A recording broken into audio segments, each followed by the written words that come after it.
I just don't know where to find a descendant of a goddess. It's a real season ticket. Could you mean a sticky wicket? Oh, I don't play cricket. I just buy tickets to watch. I think your idioms are more confusing than this clue. He just means it's a difficult problem, but I think I have an answer. Here in the guidebook, it has a section about the ancient gods that the Egyptians worshipped, and it appears that they thought that cats were goddesses. Maybe we're looking for a cat. Well, you'll find cats on every street corner, but how do we figure out which one to talk to? It's all Egyptian to me. That's Greek. It's all Greek to me. I don't think anyone speaks Greek around here. Egyptian would work better. I'm getting dizzy from all this idiomitis. You get used to it. He just means he doesn't know how to find the right cat either. But I have an idea. You see, right here in the guidebook, it talks about this palace that's a museum now, and it has some cats that are still treated like goddesses for the tourists. I think if we went there... Let's go! Okay, here's the plan. We go in casually, like we are regular tourists, see? Then we can case the joint for cats until we see the right one. How will we recognize the right one? I have no idea. Maybe something will jump out at us. Okay, well, I'm in, but I've never seen so many cats looking all healthy and smug. How will we ever find the right one? Hey, look! At that one up there in the balcony. It is wearing jewelry of some sort. You're right. Let's see if I can get closer.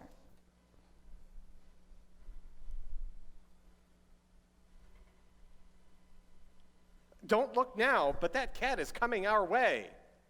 Odd how all the cats are clearing the way. It's the goddess! Greetings, mortals. Have you brought me an offering? An offering? I think we just hit a knot. You mean we hit a snag, don't you? I think snags are in water. Of course, we could be in some water if it's hot and up to our necks. Are they all right? They've got a bad case of idiomitis, but I think they mean they forgot to bring you an offering. But I did not forget your royal cattiness.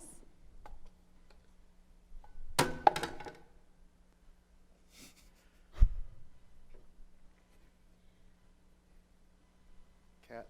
I don't know what to... Ooh, tuna, my favorite. You may call me Meowette. Now, what can I do for you? Well, Meowette, we are looking for some information about the Pharaoh's ring. Oh, goody. I've been waiting for years for someone to ask me. You see, Mama passed the information on to me, but I have never been able to use it. Do you mean no one has ever asked you? Not a soul. I told you, no one has ever gotten past the cobra and the camel until now. They are rather tricky creatures, but I will tell all. Great! We are all cells. What?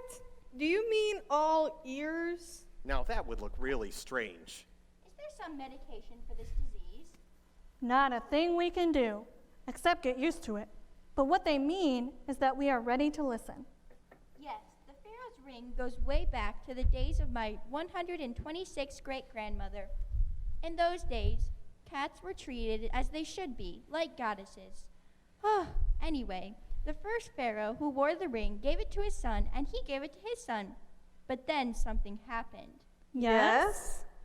Well, this was the time of the great famine that lasted 7 years, and there was this one guy with a really long name that saved the day.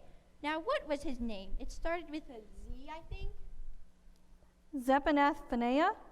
That's it. How did you know? Let's just say I thought he was involved in this somehow. Yeah, when scarabs fly. You mean pigs, when pigs fly. Nonsense. Pigs are too heavy to fly. Isn't that the point? Let's just get back to the story. You were saying about this Z guy? Well, Pharaoh was so impressed by this guy that he gave him the ring so he could use it to show his authority. Many years later, this Z whatever guy died at the age of 110, and while they were preparing for his burial, 3 thieves snuck in and stole the Pharaoh's ring right off his dead finger. Ooh, creepy. Yes, very, and wicked too. Now these three thieves were the butcher, the baker, and The candlestick maker. no. Let's see. It started with a B. I'm afraid I can't help you this time. I've got it. It was the baboon. The baboon. Yes, and that is why the story ends as it does. You see, they caught the butcher and they caught the baker, but they never did catch the baboon. Now, the butcher and the baker were tortured, of course, to get them to tell where the ring was, but unfortunately they didn't know because the baboon ran off to the forest with it, but the baboon didn't have any use for a ring. Yes. My 129th great-grandmother told me that the baboon brought it back. So where is this ring now? It was buried with the Z guy.